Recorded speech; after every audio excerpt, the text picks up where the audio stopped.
waxa ugu badan oo ay dadka ku galaan jannada waa maxay? waa cabsi allay dabeecad fiican buu dhahay sala allahu calayh wasalam.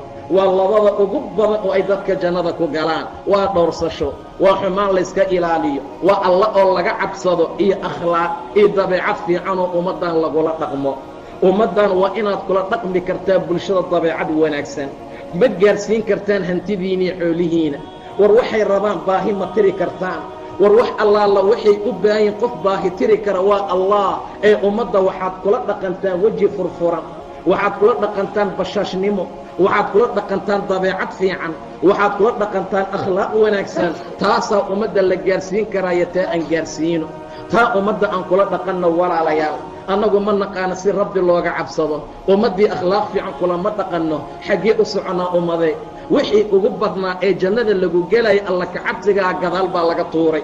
wixii ugu badnaa ee jannada lagu gelaya dabeecad fiican ahaydna tiina ma hayno. maxaa janno ku gelaynaa? maxaa ilaahay noogu gargaaraa subxaana wa tacaala?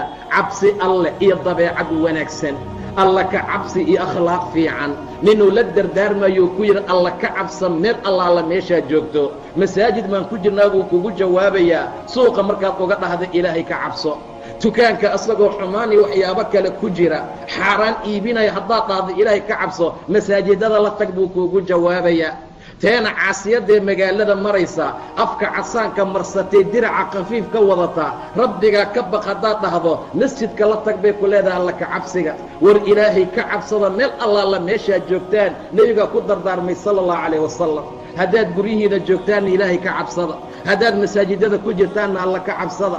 haddaad gawaari saarantihiin ilaahay ka cabsada. haddaad meheradihiina joogtaan ilaahay ka cabsada. meel walbo aad joogta rabbigaa ka baq. hadday xumaani kaa dhacda buu dhahay nebiga aadami baa la yahee. bani aadam baatoo waad qaldami kartaa iyo xumaan raacsa ay kaa dhacdo, wanaag raacsii, war tawba raacsii, war alla ka cabsi ka dabageey way kaa tirtiraysaa, way kaa masaxaysaa. waa nimcada ilaah subxaana wa tacaala. wax un hadday kaa fagtaan ilaahayow dheh. wax un hadday kaa soo baxsaan allow ii dembi dhaaf dheh. wax un hadduu afkaaga soo boobo xaaraana ilaahay u carar, way kaa tirtiraysaa. midda saddexaadna ummadda la dhaqan dabeecad fiican. saddexdaa buu kula dardaarmay sala allahu calayhi wasalam. meel kasta waa inaan ilaahay uga cabsanaa. xumaan haddee naga dhacdo waa inaan say noolaga tirtiro tooba ka dabageynaa. haddii aan bulshada iyo ummadda ku dhex jirnana waa inaan akhlaaq fiican kula dhaqannaa. waa inaan weji furfurnaan kula dhaqannaa. waa inaan bashaashad fiican kula dhaqannaa. waa inay ummadduna jeclaadaan. waa inay ummadduna soo dhoweeyaan. waa inay ummaddu noo xiisaan. waa inay ummaddu aad iyo aad ay u noqdaan midka hadalkiisa iyo waxyaabihii ila joogitaankiisa la weheshto. taana waxay ku imaan kartaa waa khuluqda fiican. waxay ku imaan kartaa waa dabciga wanaagsan. waxay ku imaan kartaa khayrkii wanaagga. alla ka cabsiga walaalayaal. xaaladda noocaasa waaye aad iyo aad aan ugu dadaalno.